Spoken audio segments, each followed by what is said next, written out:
सासंगत जी, प्रेम से कहना धन निरंकार जी, सतगुरु माता सुदीक्षा सविंदर हरदेव जी महाराज की जय, सतगुरु कबीर शाह महाराज की जय, गुरु महाराज की जय, बाबा लतीफ शाह महाराज की जय और आप सभी संतों और महात्माओं के चरणों में सादर दंडवत नमन। और आइए आज फिर आपके सामने सतगुरु बाबा हरदेव सिंह जी द्वारा रचित कुछ वाणियाँ आपके सम्मुख प्रस्तुत करने जा रहा हूं।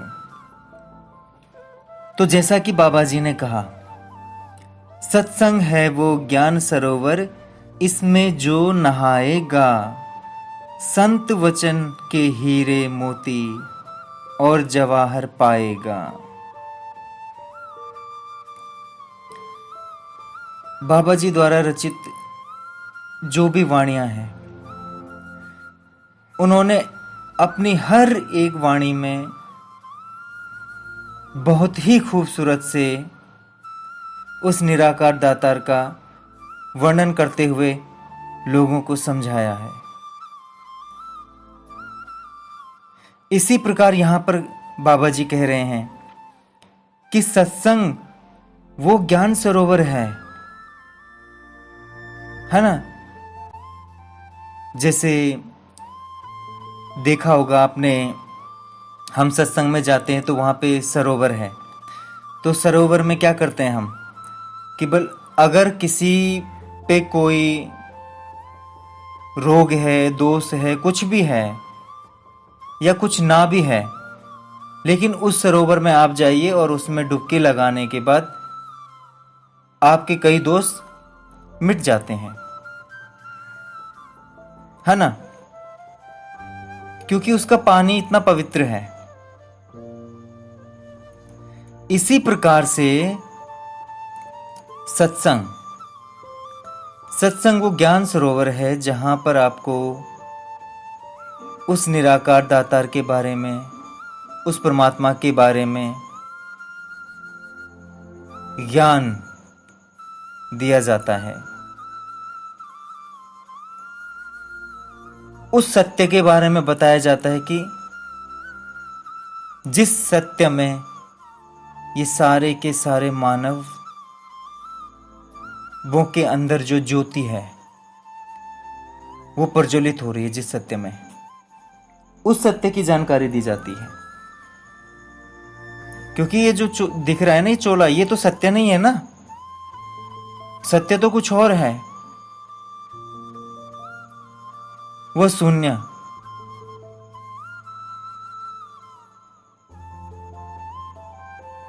वो परमात्मा।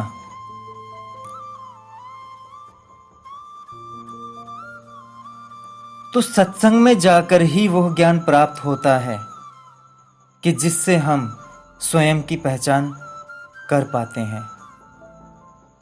स्वयं को जानना ही हम सत्संग में सीखते हैं। संत वचन के हीरे मोती, वाह, कितने सुंदर शब्दों में बयान किया है कि संत, जो संतों के वचन होते हैं, जो वचन, जो वाणी निकलती है, उनको क्या कहा गया है? हीरे मोती और जवाहरत पाएगा, और जवाहर पाएगा।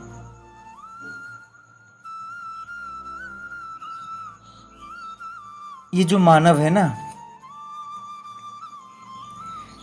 ये माया में इतना लीन है कि कंकड़ पत्थरों को जोड़कर कहता है कि यही हीरे और मोती हैं, और उन्हीं के नाम उन्होंने क्या रख रखे? हीरे, मोती और जवाहर, है ना। उनका मोल तो घटता बढ़ता रहता है, और किसी युग में शून्य भी उसका मोल होता है ना। लेकिन जो रियल में हीरे मोती हैं, उनको वो जानना नहीं चाहता। ये मन की चंचलता में उलझा हुआ है, और इस मन की चंचलता ने वो जो हीरे, मोती और जवाहर हैं ना, इस अंतर आत्मा में, उनको भूल गया है ना। उनकी तरफ देखना भी नहीं चाहता, जानना तो दूर की बात। अगर कोई बोलता है कि भैया जान लो क्या है परमात्मा, तुम बहुत जानते हो, दे गांव में मंदिर बनवा दिया है, माता का मंदिर बन गया है, श्री राम जी का मंदिर बन गया है, बस देखो 1 लाख करोड़ का खर्चा है, देखो तुम हमें बताओगे, हमने तो इतना काम कर दिया, तुम हमें बताओगे क्या होता है, हैं? तुम बताओगे। लेकिन जो राम घट घट में वास कर रहा है उस राम को नहीं जाना,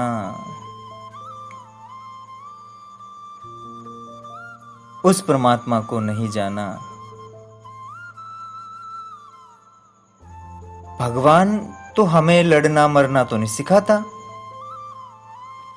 भगवान किसी को बद्दुआ तो नहीं देता, भगवान जाति धर्म तो नहीं बनाता, फिर भगवान का बंदा ऐसा क्यों कर रहा है? क्योंकि उसे पहचान ही नहीं है भगवान की, उसे पहचान ही नहीं है उस निराकार की, उसे पहचान ही नहीं है उस गॉड की, उस अल्लाह की, इसलिए वो इसमें लगा हुआ है। और उसका उपद्रव इतना बढ़ चुका है, या उसका लालच इतना बढ़ चुका है कि वह स्वयं को ही भगवान मान बैठता है। और फिर उसका नतीजा क्या होता है वो तो सभी जानते हैं, कहने की तो जरूरत है ही नहीं। इसी प्रकार यहां पे कहा गया कि जो संतों के वचन है वो हीरे मोती हैं, उनको सुनो, जो कह गए हैं संत उनको पढ़ो, जो शास्त्रों की रचना की गई है उनकी तरफ देखो, झांको, उनको अपने जीवन में अपनाओ, तो ही आपको सत्संग का पता चलेगा, तो ही आपको सत्यता का पता चलेगा। सत्संग गंगा में आकर जो गोते नित्य लगाएगा, निर्मल होगा, पावन होगा, मन की मैल गंवाएगा। सत्संग गंगा, जिस प्रकार गंगा माई का जल पवित्र है, लोग सोचते हैं कि गंगा में जाकर हम क्या करेंगे, अपने पापों को धो देंगे गंगा नहाने से। चलिए मान लिया, अगर ऐसे ही पाप धुल जाते तो दुनिया के जितने पापी थे सबको वहीं लेके चले जाते।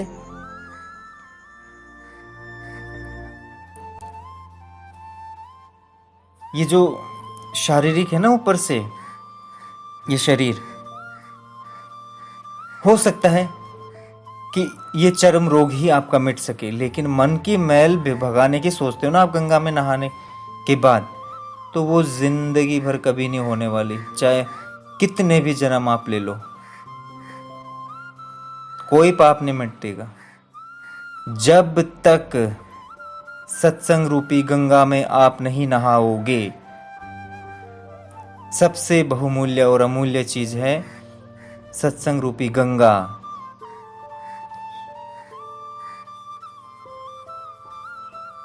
उसमें गोते लगाओ, संतों के वचनों को सुनो, संतों की वाणियों को सुनो, संतों द्वारा रचित पुस्तकें, आजकल तो वीडियोस भी आती हैं, उनको देखो, सुनो, तो ही सत्यता का आपको पता चलेगा। सत्संग वो वैकुंठ है जिसमें देवी देवता बसते हैं, आनंद ही आनंद जहां बस सुख ही सुख बरसते हैं। वाह, कि सत्संग वो वैकुंठ है कि जिसमें देवी देवताएं भी बसते हैं। वाह, जब सत्संग का माहौल होता है ना, माहौल क्या मतलब, माहौल का मतलब ये नहीं कि कोई पीरियड लग रहा हो, है कोई टीचर आके बता रहा हो कि हाँ भैया अभी ये अध्यात्म का पीरियड चल रहा है और ये अंग्रेजी का पीरियड चल रहा है, ऐसा नहीं। अपने जीवन में ही सत्संग को घोल दो, अध्यात्म को ही अपना जीवन बना लो।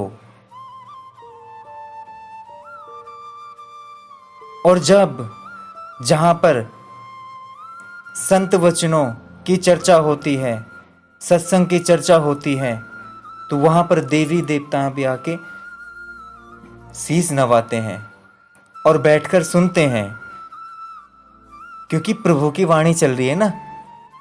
और जहां प्रभु की वाणी चल रही है तो वहां भगवान का वास तो होगा ही, है ना। वहां देवी देवताएं भी आएंगे ही, वहां देवी देवता भी सुनेंगे ही, है ना। देवी देवताओं में मानव की तरह घमंड नहीं है कि ये तुच्छ व्यक्ति हमें क्या बताएगा, ये तुच्छ व्यक्ति क्या सत्संग करेगा।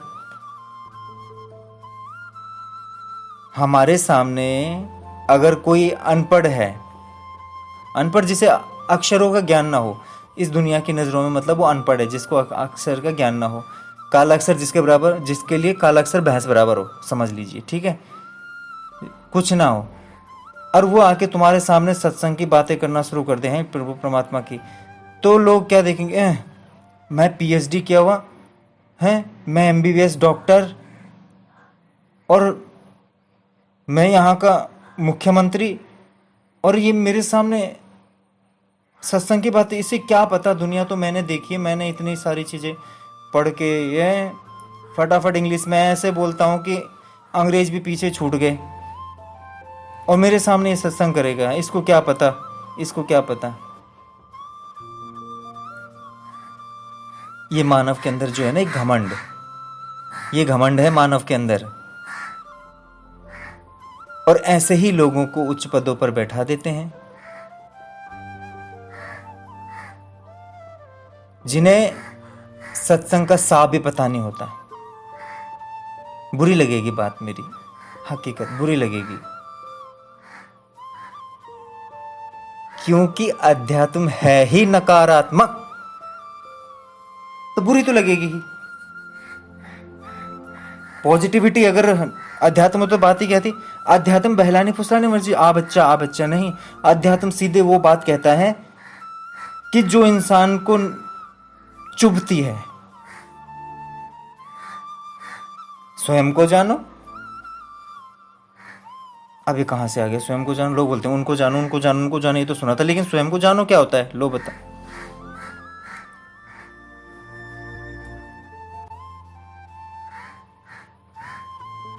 जब गहराई में जाओगे ना आप सत्संग के,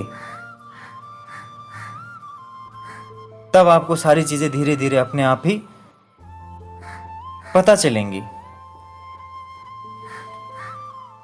तो देवी देवता भी वहां पे बैठते हैं और सत्संग का आनंद लेते हैं। आनंद ही आनंद, जहां बस सुख ही सुख बरसते हैं, और जहां पर सत्संग होता है वहां आनंद ही आनंद बरसता है, सुख ही सुख बरसता है। सत का संग सदा करता जो सत्संगी कहलाता है, वैर द्वेष से मुक्त होकर प्रेम रूप बन जाता है। जो सत्य का संग करे वह सत्संगी कहलाता है। मतलब अब सत्य कौन सा सत्य है, ये कौन से सत्य की बात की जा रही है यहां पे, वो सत्य कौन सा?